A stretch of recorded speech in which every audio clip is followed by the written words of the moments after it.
Arestado ang sarong high-value individual sa pigkondusir na anti-drug operation sa barangay Pating sa syudad nin Masbate kanakaaging Martes, Nobyembre 6. Binisto ang sospek na si alias Jojo, 52 anyos, may agom mayong trabaho asin residente kan naon ng bita na lugar na pigsasabing kabale sa listahan kan regional recalibrated drug personalities.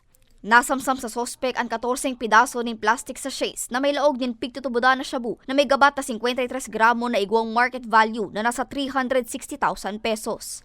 Nag-secure ng search warrant para po ma-neutralize na itong high-value target na to kasi under monitoring and validated na po siya through surveillance and monitoring. That's why nag-apply po ng SW para ma-neutralize itong respondent na to. Naging matrayumpo ang operasyon sa kusugan mandamiento de Requisa na pigpaluwas ni Honorable Jose Ronald Bersales kan Nobyembre 5 asin huli kan pigsararong puwersa kan Masbate City Police Station, City Drug Enforcement Unit kan Masbate, Provincial Police Drug Enforcement Unit, Provincial Intelligence Unit Masbate, Masbate Provincial Police Office, MARPSA, Regional Mobile Force Battalion 502nd FC, Masbate 1st Provincial Mobile Force Company asin Philippine Drug Enforcement Agency. We are encouraging the populace to support and cooperate with your Masbate PNP to counter and if not totally eradicate, at least